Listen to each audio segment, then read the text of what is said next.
You could feel it that you are in a swamp. You could feel it on the body that you are inside the forest, that you are on a footpath that is not tarred. About 4.5 hours. Before they dumped us in a small, uncompleted building, far away from civilization, far away. It was 24 hours guard, security guard. Fellow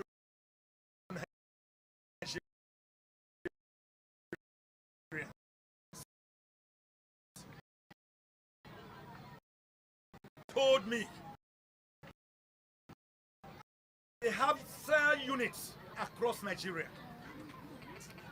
They reminded me, didn't you see that a footballer's father was captured in Jos, taken to Kano? Didn't you hear of the white people, white men who were killed in Brunikebi and Bauchi and Kano? Didn't you hear of the deputy governor of Anambra State who was executed? They started mentioning them. That everywhere. So I asked them, how did you know me then? Why did you come from? They said, we didn't know you. We just operated. You are running to us. And that when they started reading of me, they said, we believe that God allowed us to catch you for a purpose. To draw attention to the world, to draw national and international attention to this issue of kidnapping. They were even advising me that I should not blame God, I should glorify God. That the things they have been reading of me, about me, shows that attention is being drawn to this issue of kidnapping. Then, of course, all of them are always hooded. So you don't know or recognize anybody. Though they are hooded and masked, even looking to you, whether you know in the night, you must still close your eyes. If you don't close your eyes, you'll be in trouble. The death sentence was always hanging on us 24 hours a day. The experience was one of horrendous tragedy. It was horrific, to put it mildly. We were psychologically tortured. We were mentally, excruciatingly tortured. We suffered from psychical trauma. It was spiritually unnerving. It was physically debilitating. It was the nearest thing to death on earth. Fellow countrymen, if hell is worse than that, let us all pray that we will never go to hell. So news is that any Nigerian, any place, on any way, whether highway, footpath, could be a victim. The bad news is that in our unit where we were captured and detained, there were also others. There was a woman with her 2 small sons and a little girl, daughter, and a driver. There were 2 other women and their driver. We were about 13 in all. So it showed that when they strike, they do not really care who you are. But the important thing is that they have struck and they know that you must have people out there that they can deal with. That is the danger. That is why I'm going to make suggestions here to the federal government of Nigeria. That we have in our hands a national calamity. We have in our hands a clear and present danger. We have in our hand a situation of monumental and gargantuan proportion.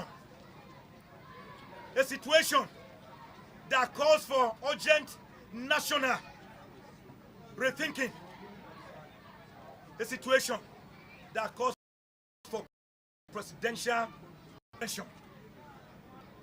Not today, tomorrow, not next week, as soon as yesterday, as urgent as yesterday.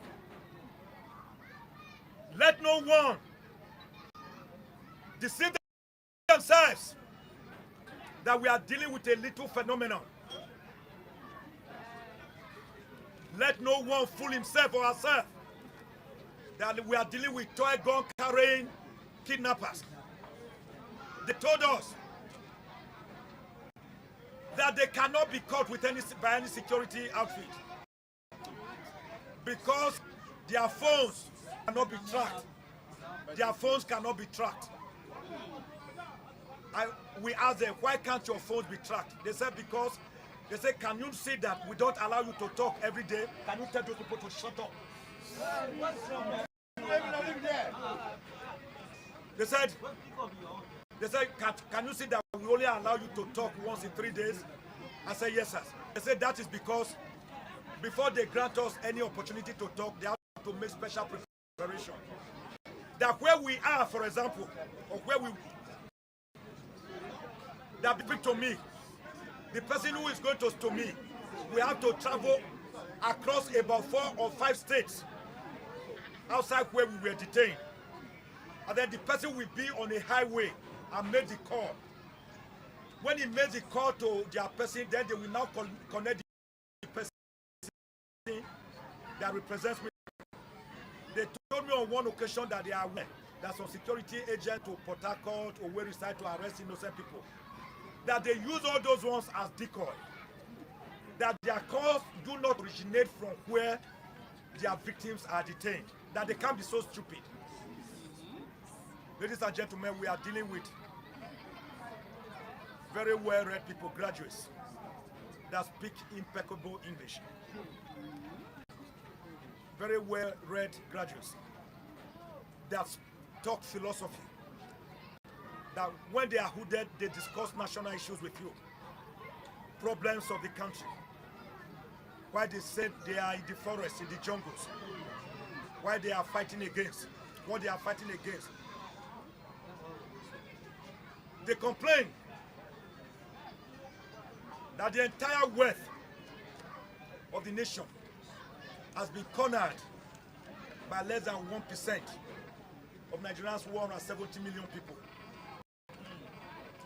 And the vast majority of Nigerians are suffering, eating from dustbins in abject penury and squalor. One of them said he has been a graduate for 6 years. He has no job. That if he had a job of even 50,000 naira in a month, why will he carry guns to a highway? They try to justify what they do so as to have some clean conscience. One of them said he had a brother who graduated 16 years ago. He had no job. That they have to fend for them, that when they make money, they also, like Robin Hood, spread the money to help other people. And then I told them, but I'm also one of you, one of the marginalized from what you say you are reading in the papers. I don't have money. I've fought for the masses of this country all my life. I've never done any other thing. They said, well, we have captured you. The problem thing is that you are in our net. Unfortunately, we didn't know your name before now. Had we known your name, when we captured you, we will call other cells. Once they said we identified, we would have dropped you some. Fellow Nigerians, that is the danger. The problem knows no gender. It knows no religion. It knows no nationality. It knows no religion. It knows no status. Whether you are commoner or noble. Whether you are rich or wealthy. Whether you are a politician, an entrepreneur, businessman, or professional. Whether you are a farmer or a market woman. Whether you are a housewife or a school child. The problem is one of complexity. Its plenitude unfathomable. Its amplitude frightening. Its extent elephantine and gargantuan. That is the kind of problem that we are dealing with. God bless Nigeria. Now, I want to say that I believe that the federal government should do certain things as a matter of extreme urgency. It is not because I was kidnapped, because I was abducted. Ironically, and they told me that all they have been reading of me is what I've stood for. I'm going to make certain recommendations to the federal government of Nigeria and all the state governments to bring us all of us out of this national calamity, this Golgotha in this world, this imminent bloodbath, because they are threatening that 2015 is when they will show their true colors. Their politicians have been using them. Their politicians across Nigeria buy guns for them, and they use them. And after politics, after elections, what do you expect us to do with the gun? They say they are ready for the politicians this time, that we should send a clear message. As a matter of extreme urgency, I want the federal government to immediately, as urgent as yesterday, grant amnesty to all kidnappers and institute an amnesty program for them to come out of the jungles, remove their hoods and masks, drop their guns, give their guns, deliver up their guns to the government, and come to a round-table conference, a round-table meeting. They said some of them are remnants of those that they feel justice has not been done to. We ask them, of course, always with head bowed like this, because you dare not look up. When they are coming, you either do like this, or you turn and face your back. We ask them, if this amnesty program comes, can you come out? He said if they are assured that they will not be arrested or killed, that they will drop their guns, they will send their representatives. Once they are assured that after all, the Niger Delta militants, when their problems came, they also removed their hood and mask and came forward. I therefore call upon the federal government of Nigeria to institute an amnesty program for this very volatile, very angry, very, very desperate youth of Nigeria who believe, rightly or wrongly, that they have been shortchanged by the nation, which is why they said they have taken up arms. One of them analyzed the situation, and I was shocked at his analytical prowess. He must be either a graduate of philosophy or political science or history. He said, listen, son. I said, sir. He said, don't call us son. We are your sons, we are your children. He said, listen, son. The reason we are so soft on you, we discovered that you have been fighting for the masses. He said, you are aware that they have been predicting that Nigeria will break up in 2015. I said, yes, I'm aware. He said, no. It may not be that Nigeria will break up as a corporate entity, as one. But that breakup could be unit by unit. That when armed gangs like them have been able to effectively take over some segments of the society, they say that is a breakup of those units. That it is not as if Nigeria will break up in one day. I was shocked at this analysis because my mind had never gone there. Amnesty program, Mr. President, sir. Mr. Senate President, sir. Mr. Speaker, sir. House of Representatives. Mr. 36 Governor, sir. Mr. Honorable Minister, FCT, sir. Go back to the drawing board. Think of amnesty program for this angry youth to make Nigeria safe for all of us.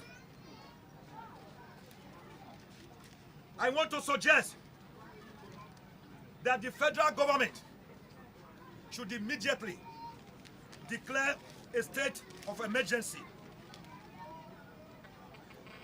on youth unemployment, lack of capacity building, on educational decay, on infrastructural decay that give birth to crime, that become the godfathers of Boko Haram, of militancy, of kidnapping, of armed robbery. They should declare a national state of emergency on these areas that I've mentioned. Another state of emergency. The federal government should immediately declare a state of emergency on insecurity in Nigeria that makes the Nigerian security situation so that whether in the morning, whether in the afternoon, whether in the night, whether in our homes, whether in the marketplace, whether in our workplaces, whether on the air, whether on the sea, whether on the road, that makes all of us unsafe. Declare the state of emergency on national insecurity. Having declared the state of emergency, the federal government should do the next thing, and that is calling on the National Assembly. You are still amending the Constitution. You have the power to so amend it under Section 9 of the 1999 Constitution. Alter the Constitution to bring about state police. We need state police. The argument is now asinine, primordial, and spent. Oh, that state police, regional police were used in those days wrongly, therefore we cannot have state police. We need neighborhood policy. We need local government policy. We need city policy. We need village policy. We need kindred family policy.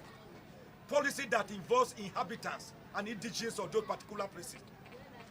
We must begin to have a police system as we have it in the United States of America, where you have the FBI, the Federal Bureau of Investigation. You have the CIA, the Central Intelligence Agency. Then every of the 50 states in America has its own police force. In fact, every state has its own police force. Every city, like Los Angeles Police Department, has its own police. Like New York Police Department, every city has its own police. Then every county council, what we call local governments in Nigeria, has its own police force. Even higher institutions like universities, many of which are called colleges in America, they have campus policing. What happens when a crime is committed? Say in the state of Georgia, Atlanta, Georgia, which is 6 hours by air to California, to Los Angeles in California. America is so big that flying from Georgia to California, you are in the air for 6 hours, which is like going from here to London. Of course, you know Texas as a state is bigger than Nigeria. California as a state is bigger than Nigeria. When a crime is committed in one state, they immediately send the alert. All the states are alerted, red alert, and the criminals will be caught in no time. You will see helicopters already going to waylay the criminals in another state.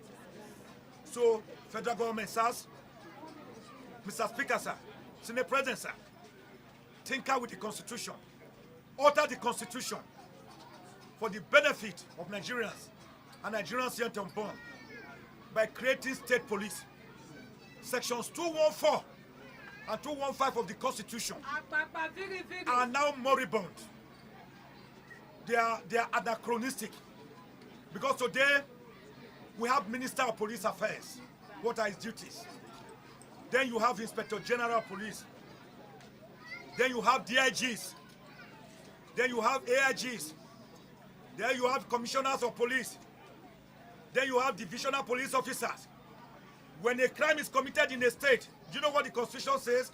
The Constitution says, even though the governor of a state is the chief security officer of his state, he cannot give instruction to the commissioner of police. The Constitution says the commissioner of police must take instructions from the inspector general. The same inspector of police, on his own part, will take instructions from the minister of police affairs, who himself may take instruction from Mr. President, because Mr. President is put at the apex. This is too behemoth, too elephantine, too unwieldy, too much of red tapeism. We need a lean police force, each state commanding its own.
Hotter like a thunder.